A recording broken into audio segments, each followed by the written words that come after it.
happy to welcome everybody for this online event organized by the Research Committee of Legislative Specialists about an upcoming parliamentary election in France.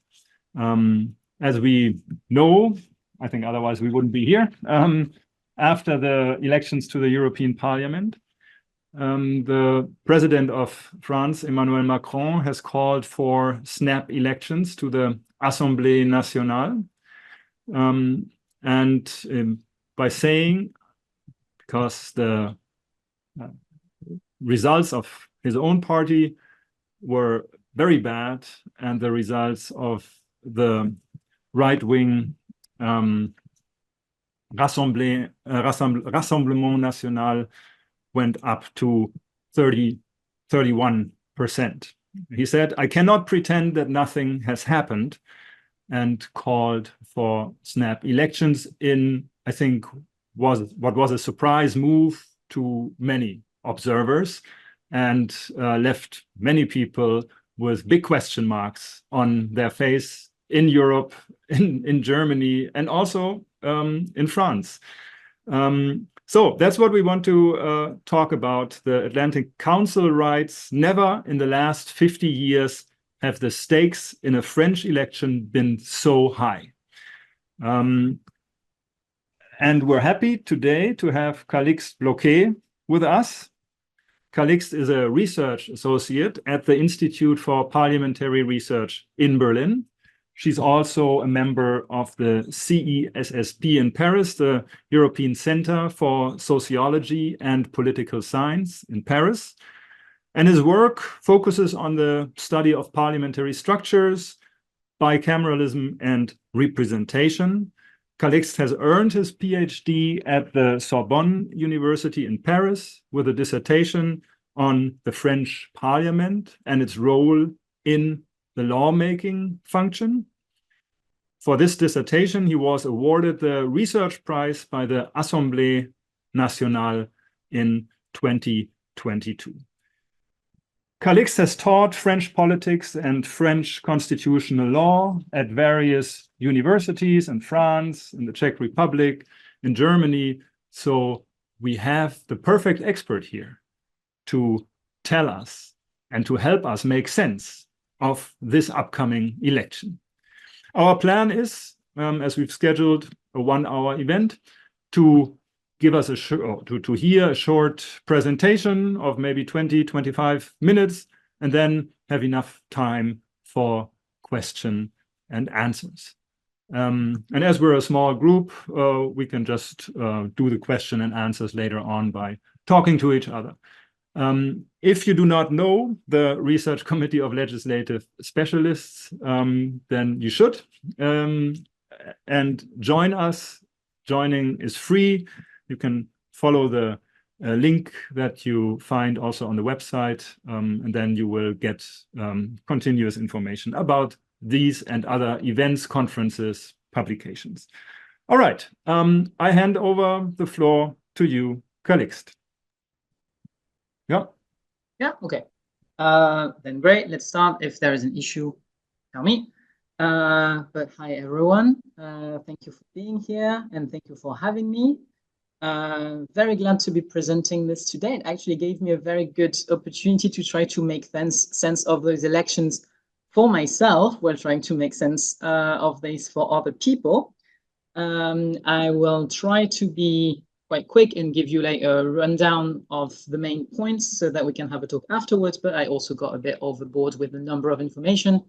I will do my best, because there is a lot to say and still a lot that is unknown actually about those elections. So we'll try to cover like where does this decision come from? What was it a surprise?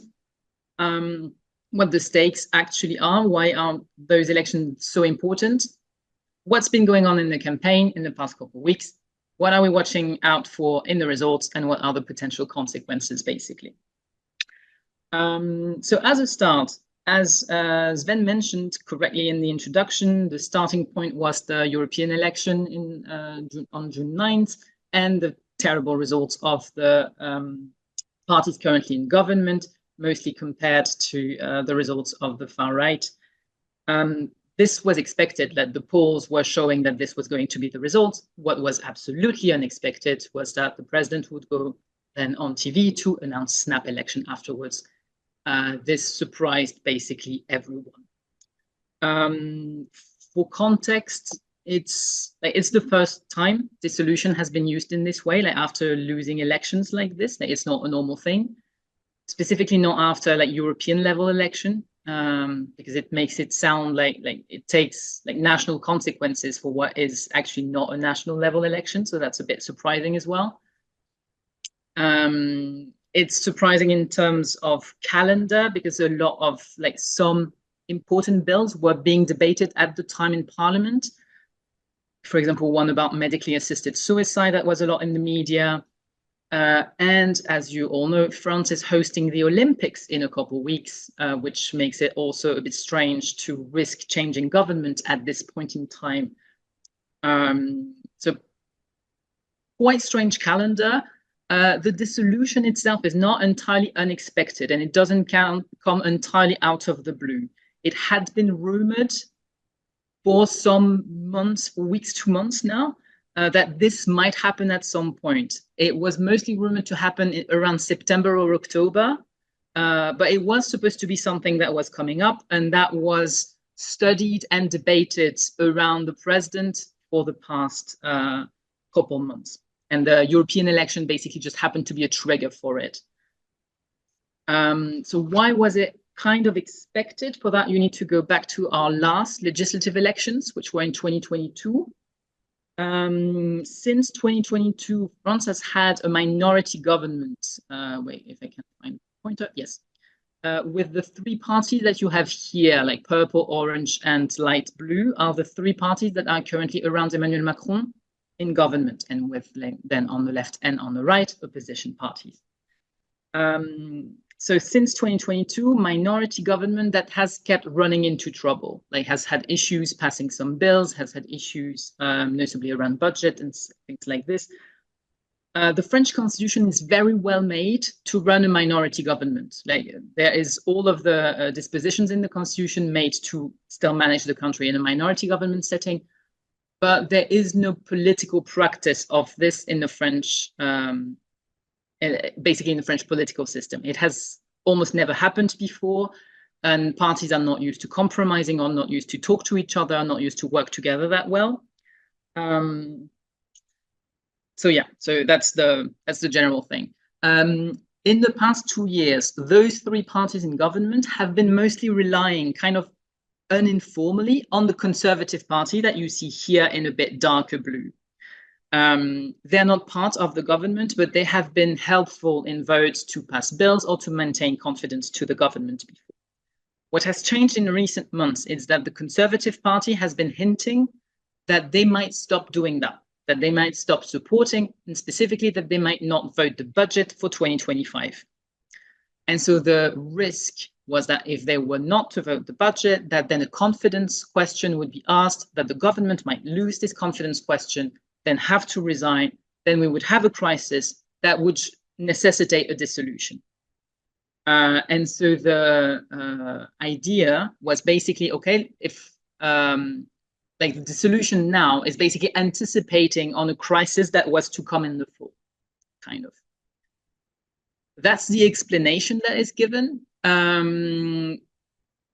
Of course, this is not a case that actually mandates a dissolution. Like there were other solutions to it, and other countries would have handled that differently.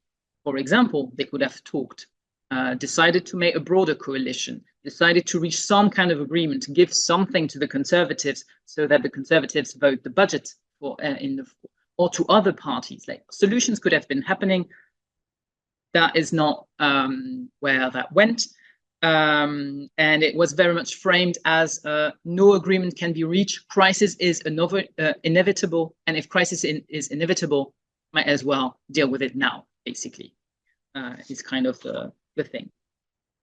So what has been, how was this decision taken? So according to Article 12 in the French Constitution, calling for snap election is a presidential power. President has to discussed this decision with the Prime Minister and both presidents of both parliamentary chambers, so Senate and National Assembly. But it's just for consultation. Like in the end, the decision is the president and the president only. In this case, all three people consulted said, please don't, this is a terrible idea. And he decided to do this anyway. This is a very isolated decision that was taken, not in consultation with his party, for example, not in consultation with his ministers. Basically, president and a couple trusted advisors around him are the people who took this decision. Consequence is there will be no dissolution possible again within a year. So whatever the results of those elections are this time, France is going to have to live with it for the rest of until at least the summer of 2025. Very different, very big difference from the European election that we just had. European elections are a proportional election. So number of percentage of votes become percentage of seats. That's not the case for the legislative election. This is a two-round majority system, so district-based, completely different ball game in terms of election. So parties that get the most votes don't necessarily get the most seats, basically. And so the constitution also mandates timeframes for new elections when president calls for snap elections. The minimum amount of days that you can have between the moment the parliament is dismissed and new elections is 20 days. And this is what Macron has chosen to do. So we had the bare minimum number of days, which is 20. The reason for that seems to be that the entire strategy was to rely on surprise. Do this first at a moment that it was unexpected to do, and second, do this very quick. The hope seems to have been that doing this in this way and taking everyone by surprise, basically, was going to force, mostly to prevent other parties, mostly on the left, from finding alliances and forcing everyone to basically play cards on the table. We have no time to be a bit mindful about strategies. We have no time to think. It's basically all out in the open was basically kind of the thing that they were going for. So we are on a very, very tight timeline that you have here with a small calendar. We have had 1 week of preparation, then 2 weeks of campaign. The campaign for the first round is ending today. Today is the last day of the campaign. We have the first round on Sunday, second round next Sunday, and then it's over. This has been very, very short. It means that the parties have had 1 week to decide on their candidates in almost 600 districts, but also design posters, get bank loans, do all of the paperwork that goes into having an election, which means that we have, for example, a lot less candidates that we usually have in legislative elections, because all independent candidates or very small parties have basically been wiped out because just no time to actually handle an election right now. And it has also created a lot of logistical issues around, for example, printing shops who got overwhelmed with the number of posters and things like this. So a lot of tiny issues were created by this. But we're here now. Campaign is over, and we have the first round this weekend. So what are the stakes? Why are those elections so important? Two main things. The first one is this. These elections are very much going to decide who is leading the country, not only in terms of parties, but also in terms of constitutional figure. Is it going to be the president or the prime minister? Controversial statement. France, the French constitution, establishes a parliamentary system. So the majority in the National Assembly determines the color of the government. And contrary to what is often believed about the French system, if the government is from a different party than the president, then the president is almost politically irrelevant. The president basically becomes the government is in charge of everything that is actual daily life politics. If the government does not want to entertain the president then becomes a very classic head of state with a couple powers, but mostly representation things to do. So in the case, and that is a realistic case right now, where the coalition around Emmanuel Macron would not get a majority this week, Emmanuel Macron could end up becoming very much politically irrelevant, nationally entirely, and in many ways internationally as well. And the second main stake is, what is the party system going to look like? Since Emmanuel Macron was elected in 2017, the French party system has mutated a lot. We used to have two main parties, the socialist and the conservative. They have almost disappeared, or like they are a lot less important than they used to be. We have had several parties emerging between those around Emmanuel Macron. But also the far right grew. Also, we have another party on the left that I will talk about in a minute around Jean-Luc Mélenchon that appeared. And so we have currently a lot of like relevant parties in the French system, while at the same time having a country that relies mostly on two-round election systems, which tend to kind of mathematically limit the amount of relevant parties in a system. And so we might be getting to the point where it is going to clarify which ones are going to stay and which ones are going to disappear. It might not be the election to end everything, but it is definitely going to be another important step in this like political reconfiguration that is happening. Okay, campaign. What has been happening so far? On the left, contrary to what was probably hoped by the government, the left-wing parties have been able to come up with an alliance in a matter of a couple of days. So when I say the left-wing parties, I mean the big four parties that we currently have in the National Assembly.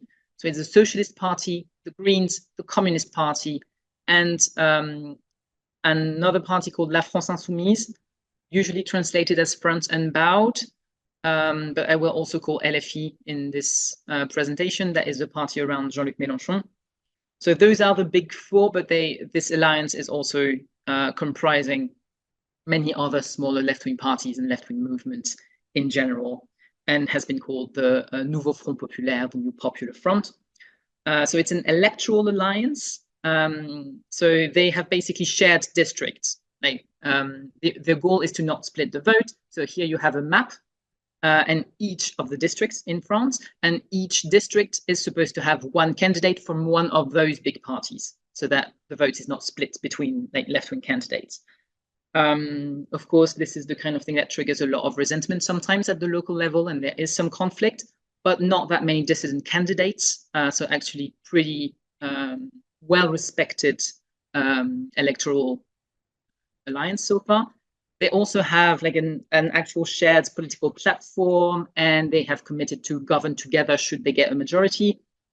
Of course, doesn't go without some tensions and some issues in several ways. The main one has been that they have not said who would be prime minister if they were to gain a majority, because it's an alliance of several parties. They have several party leaders who could be candidates to become prime minister, and they have so far not decided on any of them, which has been weaponized a lot by other parties in this campaign, who have said that voting for them would be voting to have Jean-Luc Mélenchon, the head of LFI, as prime minister, and he is a very divisive figure. So even though other party leaders have said several times, no, we would not do this, the fact that they didn't have someone to platform against this rumor is very damaging for them. Other than that, it has worked actually pretty well. There was an alliance as well of the left-wing parties in 2022. This one is more broadly supported, has more support in those parties. Outside of those parties, several trade unions have called to vote for this party. Several far left movement and anti-fascist movement, who usually don't participate in elections, have called to vote for this alliance. There is definitely something going on there. On the right, completely different situation. We also have several relevant parties on the right, and again, in the beginning of the campaign, it was announced that they might be creating an alliance. In the end, no, we have no alliance. Those parties are running separately. So you have the far-right party, the National Rally that we talked about, that is the one that won, in a way, the European election and is the best placed right now to get a majority. You have the Conservative Party, Les Républicains, and you have another smaller far-right party, Reconquête, that is not so relevant right now, but was also in those negotiation talks at some point. So those three parties are running separately, and they have separate candidates. The stakes for them are very different. For the Conservative, they have been struggling in recent years because they are a bit at the risk of they're trapped, basically, between Macron's kind of centrist liberal coalition and the far right. And they are at a kind of actual risk of being suffocated in the middle. And very early in the campaign, their president announced they would make an alliance with the far right. And then this alliance was immediately rescinded by the rest of the party, but that created a lot of confusion around it. And opened kind of a door to a potential alliance there. So far, they've refused. And the goal for them is very much, are they going to keep existing as an independent party? Or are they going to be swallowed either by the far right or by the centrist liberal coalition? They have so far rejected alliances on both sides. We'll see if that remains, kind of. And for the far right, for the National Rally, Rassemblement National, the stakes are, of course, well, they can take power. That would be the first time since the Second World War that they are in any position, that this is a realistic goal for them. So that would be, of course, massive. But that's not even the only stakes for them. Probably the biggest one is that they want to establish themselves as a credible party, as a normal party, as someone we can work with, someone we can make coalitions with, a party that can be worked with in a way. Because so far and for the past decades, this has been a party that has been surrendered with a lot of stigma. Other parties have mostly refused to make any kind of alliance with them because it's far right. And they are well on their way to break this pattern, which is the thing that has been keeping them out of power in recent years, basically. So they are after mainstreaming in some way. And finally, you have this alliance in the center. So this is, again, several parties around Emmanuel Macron. Ensemble here is their group name. They are not doing very well. The dissolution was a surprise. It was left at seemingly like a betrayal by a lot of important people in the parties and by a lot of MPs as well. So the current prime minister has said that he did not think it was such a good idea. Current president of the National Assembly has said so as well, and several other leaders. Like, for example, the most popular politician in France right now is former Prime Minister Edouard Philippe, who is a leader of one of those parties. And he has been on record earlier this week saying that basically he disapproved of this dissolution, that Emmanuel Macron had killed the current majority, and being extremely vague about whether or not his party was going to keep participating in government. So this is, there is tensions there, basically, that might, the campaign is not the moment to settle them, but you can feel like there will be a settling for them at some point. And the figure of Emmanuel Macron himself has become a bit of a liability. So here, for example, you have what the posters looked like for the campaign in 2022 and what they look like in 2024, where Emmanuel Macron has been removed for most posters, and you have instead the figure of the Prime Minister, Gabriel Attal. And Emmanuel Macron was asked to please take a step back in this campaign. The strategy of this group has been mostly threefold. It's unrealistic that they will gain an absolute majority of the seats. They know this. What they wish for is to have a bigger centrist bloc around them, the conservatives and the socialists. They're trying to rally those two parties with them. They have, for example, not placed candidates in several districts against conservative or socialist incumbents that were considered more likely to join. So in the hope that then they get elected and then join them and enlarge the majority.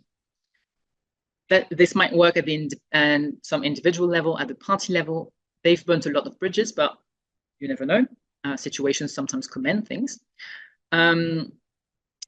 Second step of their strategy is very much related to this, is they have painted themselves and whoever would join this centrist coalition as basically the only alternative to two equally bad options. So they label the other two sides as extremes, frame the campaign as the far left against the far right, and say that they are basically the only option. For example, Emmanuel Macron, when he justified the dissolution, like everybody else has said, yeah, okay, it's because the far right did so well in the election.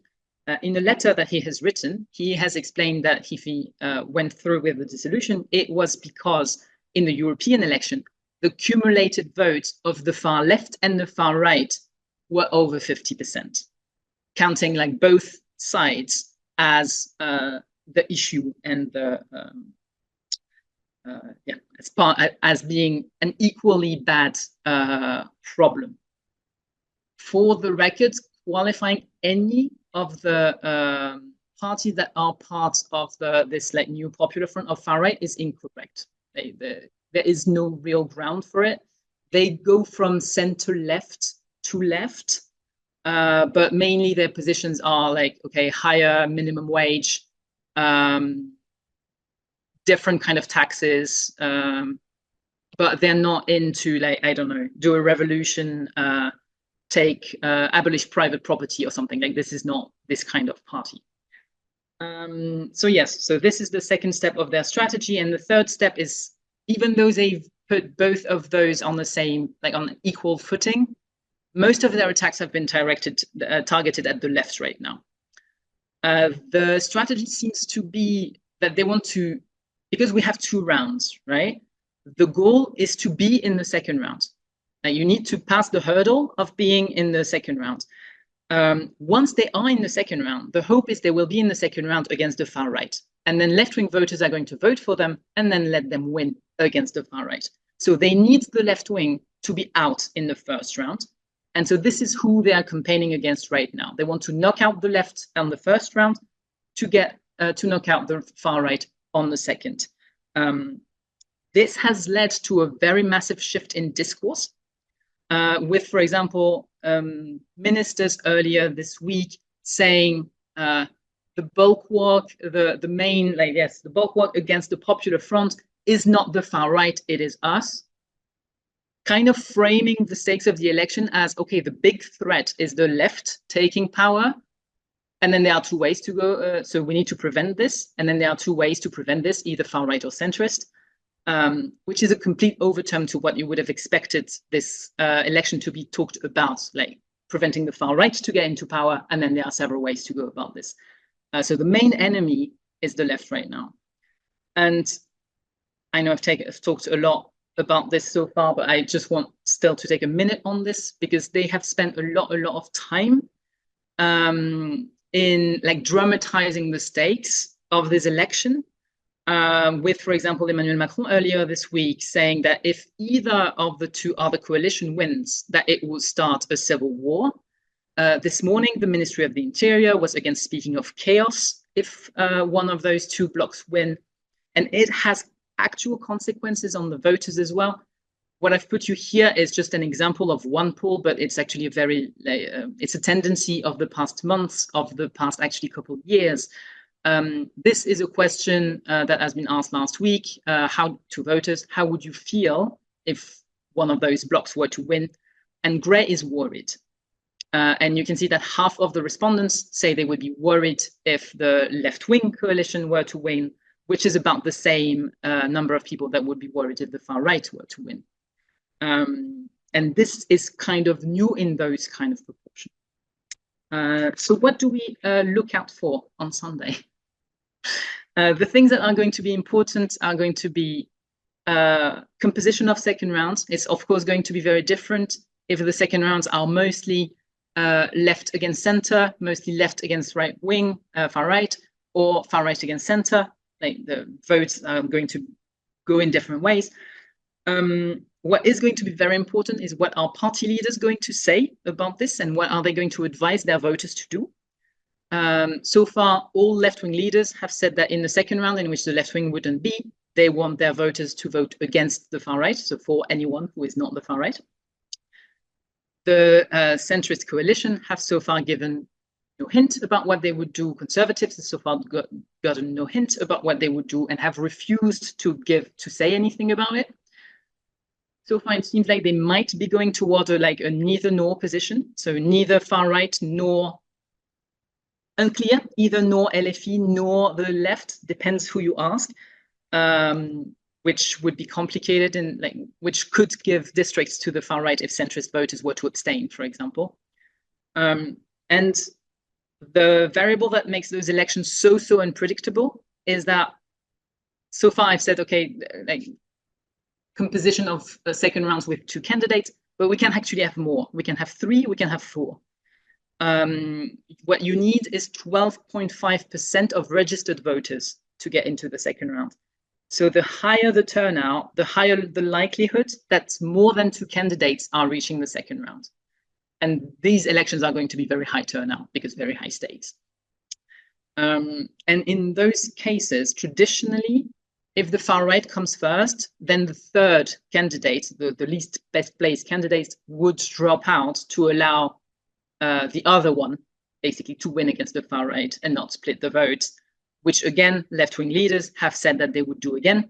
Centrist leaders have not said they would do, and that could also have a lot of consequences about who wins those districts. So that is what we look out for after the first round. After the second round, we will know how many MPs each coalition can count on, and then we can know what will happen. So far, it's honestly impossible to predict. I've got a new layout of the polls currently. They're not translating into seats, and projections into seats are extremely unreliable, so that it is literally impossible to know. But it gives you some kind of an idea. The first point here is the results of 2022. So you can see how the government has dropped, how the left is basically same, and how much the far right has risen in the past 2 years. And consequence could be different ways. Like if one party gets an absolute majority, then that's it. That's very easy. This party has the new government now. That's it. If not, there will be alliances that will need to be made. Which ones, honestly, could be any constellation. Could be this bigger centrist bloc. Could be that the conservatives go with the far right. Could be, nobody can tell. And if alliances cannot be managed, then it will be either a minority government or maybe a very technical one that just does regular daily life politics until next year, and we can have another solution. This could be. For the president, it might change a lot. I've told you, if he has a prime minister that is not from the same color, he doesn't have a lot of power, which might trigger a lot of actually constitutional conflicts.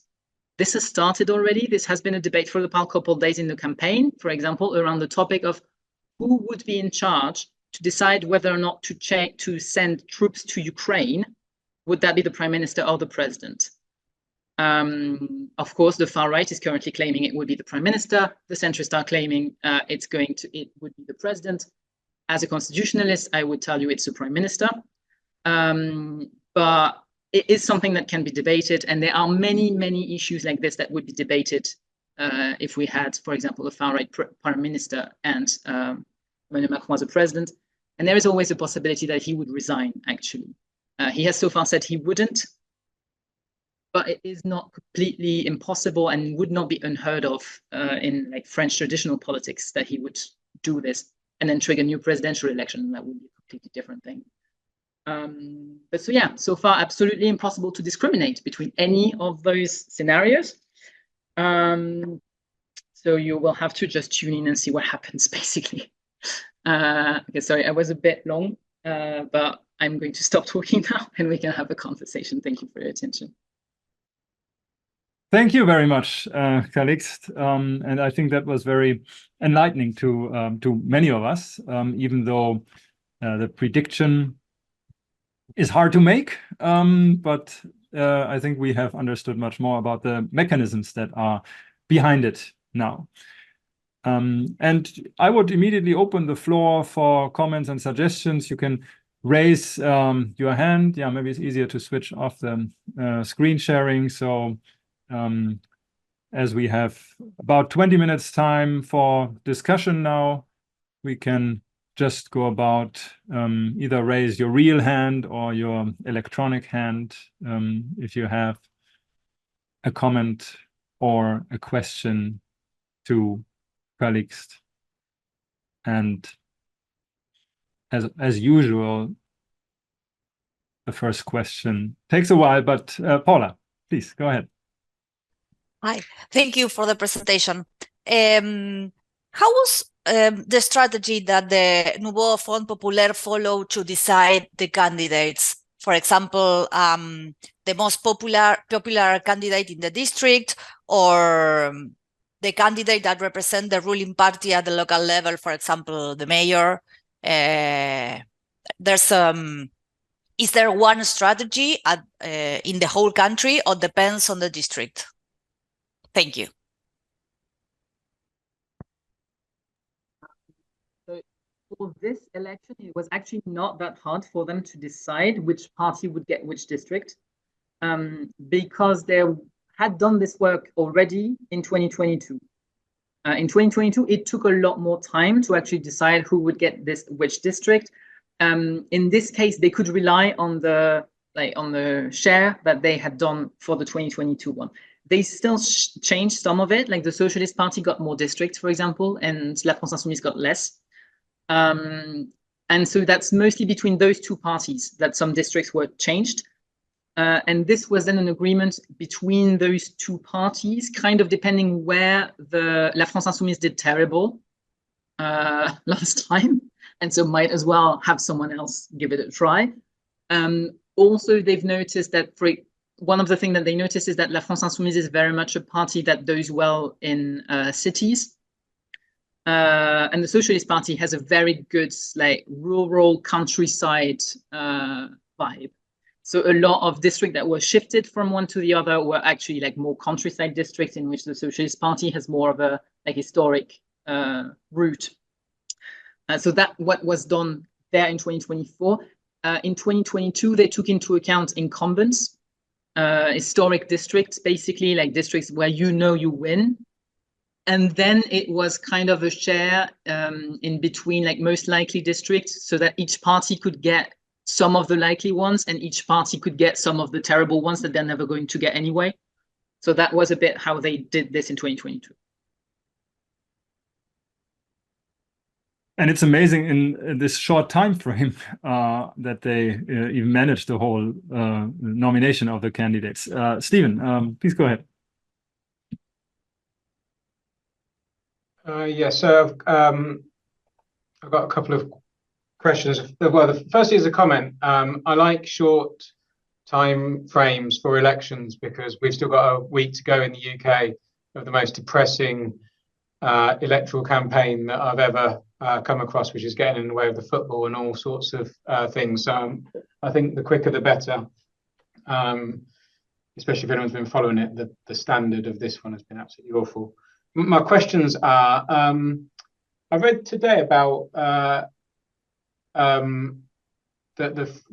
outcome of the French election might have a big impact on French policy towards Ukraine. So I just wouldn't mind hearing a little bit more about that because it's slightly worrying. And I wonder whether there's been any discussion about electoral reform as part of the election. I mean, again, in the UK, we might end up in a situation where the Labour Party will win on less than 40% of the vote and get maybe up to 75% of seats. And the second party, it's been predicted that the second party, so not the Conservatives, but Reform, will end up with 2 or 3 seats on a kind of 18, 19% vote. And that's obviously going to have a massive impact on debates around electoral reform and some of the things you're saying about perverse outcomes. I just wondered whether that's part of the debate in France. Calixte. Thank you. So, second question first, because it's easier to answer. No, it hasn't been discussed in this election yet, mostly because very, very short time frame. So, and they are very much busy in calling everyone names rather than have actual proposals of any kind. So this is not discussed in this election. It is very regularly discussed in legislative elections, and I would expect that this is going to be discussed again once we get the results. It's very often, actually, the far right has in their platform and has historically had in their platform reform towards proportional system, because so far they were kept away from getting seats because of like everybody else voting for any other candidates rather than the far right, and then often reaching the second round, but then never reaching an actual seat. So they were very much into this, like, let's have a proportional system. I would not be surprised if there were a lot less if they get a majority, because then they can get a majority that they would never get with a proportional system. So it's a bit of that thing. Every election, the smaller parties ask for a proportional system, and parties who get in power are the ones who benefit from the system, so are not going to. Emmanuel Macron, for example, campaigned in 2017 for a proportional system and then abandoned it. François Hollande in 2012 campaigned on a proportional system and then abandoned it. So it's a thing that keeps coming back. Once you get in power, why would you? But so far not discussed in this one. Impacts towards Ukraine, yes, very much so. So very much depends on who is going to get to form the next government. Of course, the concern is that it could be the far right. It's not the likeliest scenario so far, but it's also very much a possibility. In that case, the head of state would, as I said, be here for representation, but the prime minister and the government would be the ones to take the actual decisions, including in terms of defense, including in terms of treaties, and of course, everything like finance related goes through parliament as well. So if you have a far right majority, then everything that is related to the positioning towards Ukraine would go to the far right, which is a party that has received a lot of funding from Russian banks and banks that are very close to the Russian government, and who have several members and former members and parliamentary assistants currently in several kinds of judicial affairs for being too close to Russian interests, for being potential, like not spies actually, but used as kind of informant for the Russian government. So this is a party that has a lot of overt and not so overt ties to Russia that would get to decide basically anything related to international affairs, military, defense, and spending. So yeah, that would, in this scenario, would have massive consequences.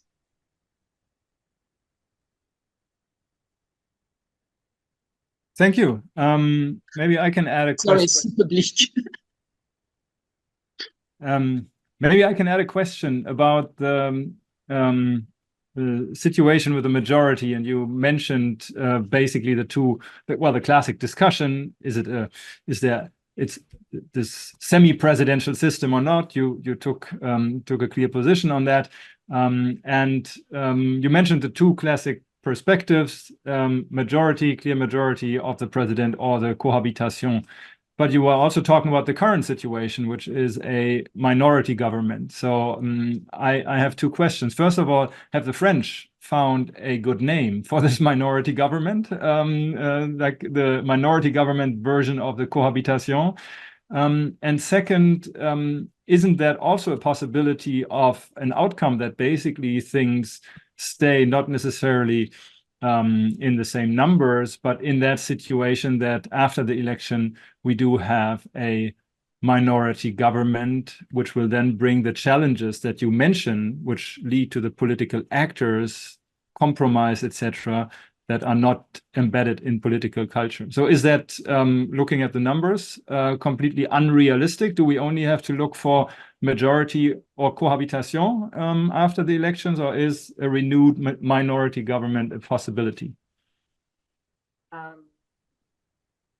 So no, we don't have a cool name for this specific thing we have right now, because basically it's kind of working as if they had a majority. Yes, it's a minority government, but with the support of the Conservatives, it's working the same way in the terms of president has the power right now. So this is the normal thing, just with a bit more of a twist when it comes to actually voting in Parliament.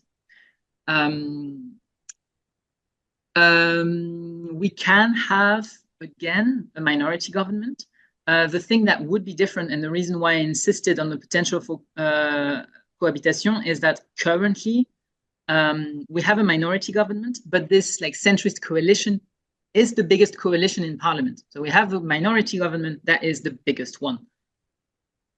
So far, it seems extremely unlikely, if not completely impossible, that the current government would again be the biggest coalition in Parliament.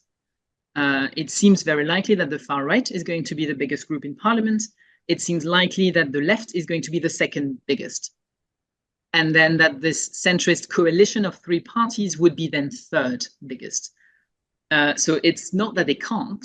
Maybe they can manage to have this, take the Conservative, take the Socialists, maybe take the Greens, take everyone and make a bigger coalition. It is a possibility. This can happen, but they would need to be able to actually have any kind of, to win any kind of confidence vote in Parliament. They would need to be supported by more than half of the Parliament, either overtly or at least in an unofficial way, which is why a far-right prime minister is not the most likely, because a far-right prime minister would need as well more than half of the Parliament as a support. So if they only get a minority of the seats, even though they might be the biggest group, it's unlikely that they will be able to get a prime minister unless they have an open alliance, for example, with the Conservatives. But there are actual projections into seats in which they get a majority.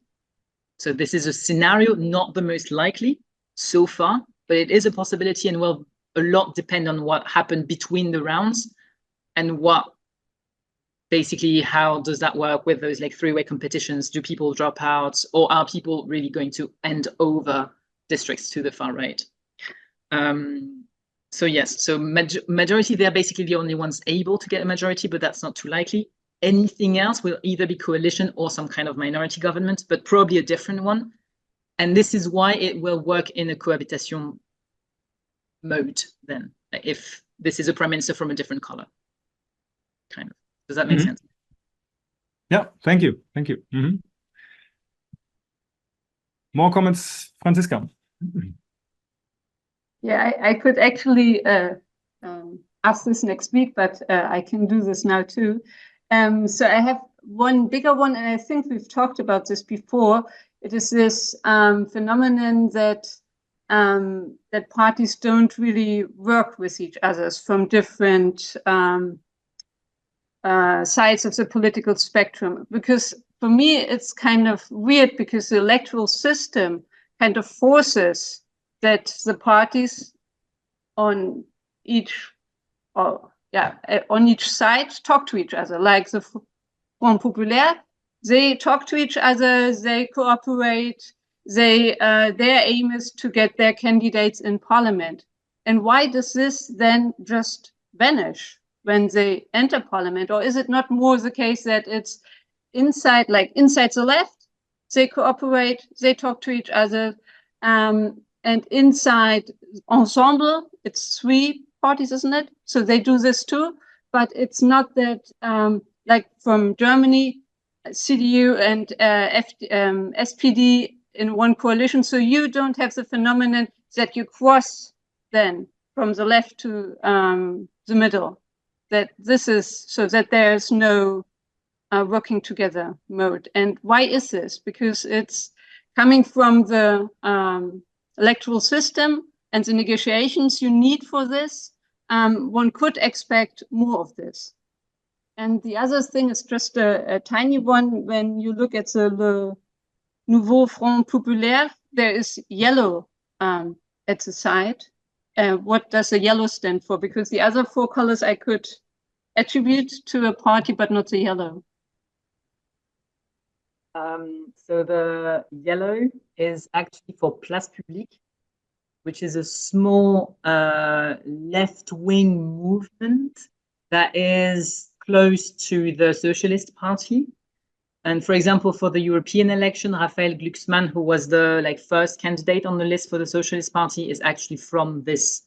It's kind of a citizen center-left movement platform that is advocating for some renewal of the center-left and parties working together, blah blah blah, kind of thing. That is what the yellow is for them. Because Raphael Glucksmann did actually quite good in the European election, surprisingly good, as the head of this socialist/Place Publique list, got 14% of the voters. He was a bit of a key player in those negotiations, or he was at least a bit of an important one. And so that one, he got a tiny color on the logo. And otherwise, this compromising thing, I would disagree that the electoral system forces them to work together. Because it's a majority system, you need to offer voters clear alternatives, so that they would vote for you rather than the other side, or at least this is how it has worked so far. It is quite recent that parties are made to have an alliance. We used to have basically a 2-party system up to quite recently. That was at some point, at some different points in history, a 3-party system. This we can manage with a majority system. But otherwise, there is not really, the electoral system does not incentivize to have that many different parties and to have them work together. It incentivizes more to have bigger parties that have everyone inside and then currents inside of it. But the electoral system is a bit, it's a bit weird that we have that many parties at the moment. And this is a bit new. So that's why as well, there is not that much compromises happening. Otherwise, yes, there is a lot of conversation, and it has been for a long time that there is a lot of conversations inside of the left or inside of the right or inside of the center. This is not new. In those proportions, it's quite unprecedented because, again, too many big parties. Why? But discussions inside of each group, not that new. Why do we not have discussions across them? Well, we have never needed them. So far, every single government has had an absolute majority in parliament. Then there is no need to make any kind of compromise with the minority. That you can out of goodness of your heart, but it was never needed mathematically to have your majority in parliament. So why would you in this way? Also because they have those are different parties with different goals, different policies, different, also they often very much dislike each other at the personal level. So they have no real incentive to do this. The German parliament in this case is very different. You always have this coalition. So you know that even if you're not working with someone in this government, you might be working with someone in the next one or in the next one. So it's important that people keep talking to each other. In France, up to 2022, you never had to make compromises with anyone. So there is no tradition for it. And also, honestly, the past couple years have been, you have had a lot of heightened conflict in the way that people have talked about politics. This thing that Emmanuel Macron has tried to make of having a new cleavage in French politics, that he has very much manufactured in many ways between the progressives and the far right, and everyone who's not with me is against me, has also not made it easier. It was also a bit better. For example, when I did my PhD, my research in Parliament, I stopped in 2017, and I had a lot of examples, not at the national level or not for big policies or stuff like that, but for a lot of bit more minor bills and day-to-day things, you still had a lot of exchanges between several sides. That was done a lot more. And from interviews that I've done since then in Parliament, mostly interviews that I've done in 2019, 2020, when we had this new majority already, a lot of MPs were also telling me this has disappeared because the new ones, they don't do this. And this is also a bit of a party culture of those people who arrived in 2017 kind of out of nowhere. Most of the MPs from this like centrist coalition were never party members before, have not learned politics in this way, just arrived in parliament out of being your normal, I don't know, your normal teacher, your normal doctor, your normal banker, and just from one day to the other became MPs and have lived. There is a very good book by Etienne Ollion about those candidates arriving in politics out of nowhere. And for a lot of them have lived their arrival in politics very much as something that was very violent. Specifically their arrival in parliament, they lived as very violent because every disagreement they've taken personally in many ways and have taken as personal attacks. And this has created and fostered in the parliament as well a lot of like personal resentment. And the mood is a lot less good than it was 7 years ago, kind of out of this like lack of political socialization, I think, as well. All right. The mood is a lot less good than it used to be. We know that we will probably not have clarity in 2 days, but we know what to look out for in 2 days, thanks to this wonderful overview. Our time is up, and of course we still can continue individually by email our debate. As I said, we have recorded this event and we will make it available to those that are interested. In case you want to share it, you can just send us an email and we will provide you with the link. There are more elections, not just the French election that is coming up, and also not just the second round. There are more exciting elections. Stephen just mentioned the UK. Maybe we should think of doing some kind of a similar event about the UK. There is the American election. I don't know if you have watched or heard about the debate last night, but which might have shifted things there already and might lead us to surprises. So maybe we should have our eyes open on the American elections too. But for the moment, I would like to thank everybody, and particularly Calixte, for this great presentation and overview. And thanks to everybody for joining us. And we look forward to being in touch. Thank you so much.